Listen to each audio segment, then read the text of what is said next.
What should change? What lessons should we be learning? The first, obviously, is that finance is, something to be used, but carefully regulated.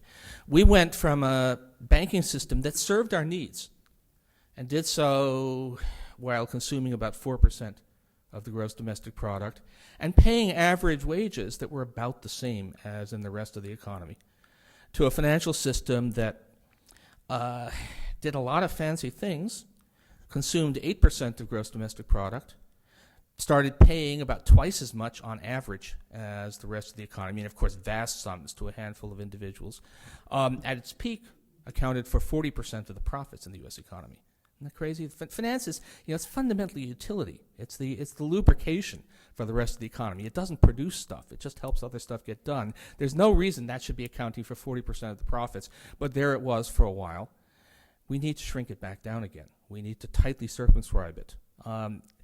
And that's if we don't do that, then this is just going to be the first round of an ongoing crisis. We have learned, or we need to learn, the importance, more than ever, of a decent social safety net. There will be a tendency to say, well, these things, let's put it this way. A lot of people have tended to assume that things like unemployment insurance are only for, people not like themselves. Have tended to assume that a guarantee of health care is something that's mostly about the poor, mostly about people not like yourself. A crisis like this reminds you that loss of job, loss of health insurance, loss of the basics can happen to everyone. These are not poverty programs. These are social insurance programs. They're part of making life safe for everyone. And one of the things that I think I'm almost... have we got to the point now where we can actually talk about things that they do right in Europe without somebody saying that France or is a dirty word? This is a global crisis. Everybody has messed up. There are no safe havens, no question. Everyone has messed up, and we had our housing bubble, but yes, they had housing bubbles, and they in Europe as well. If we were looking at the actual likely decline in GDP, it's probably going to be larger in Japan than it will be in the United States, and about as big in Western Europe as it will be in the United States. But only in the United States will millions of people lose health care. Only in the United States will millions of people find themselves without enough money to put food on the table.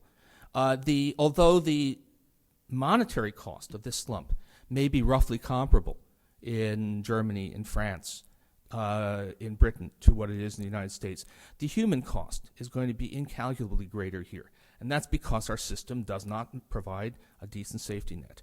And it is worth also pointing out just the craziness of this, right? We are not a poorer country than we were last year. Our productive capacity is not down. Our supply of skilled workers is not down. Our talents are not down.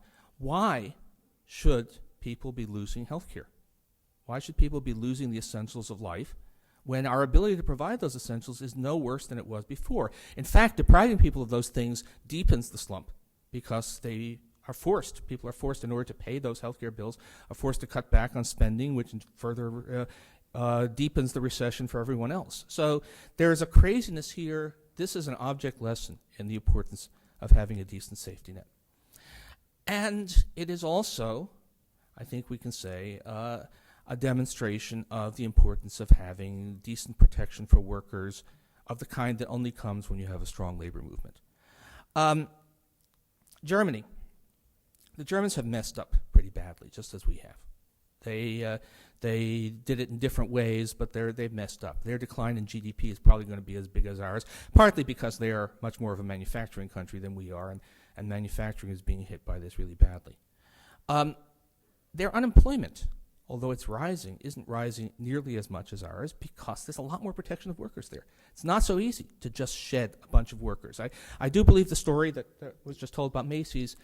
It could happen in Europe, but much less easily, and there'd be a lot more protest about it because they are organized. And we are in a situation where our lack of any kind of representation of workers, any kind of stake of workers in the decisions that are made is one of the things that is making this such a terrible, terrible slump.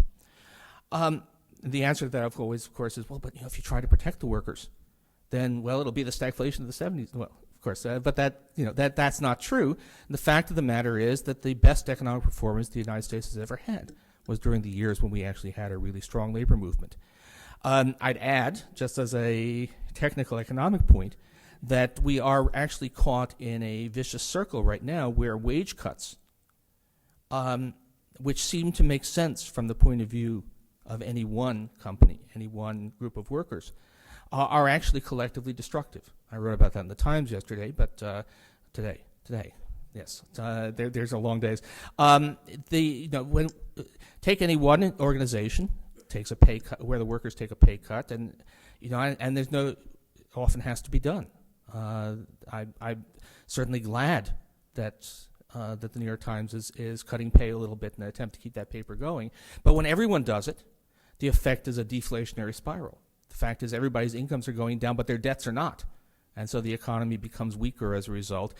This is a case where actually if we had a little bit more bargaining power on the part of workers across the economy, actually a lot more, our risk of sliding into a repeat of the 1930s would be less.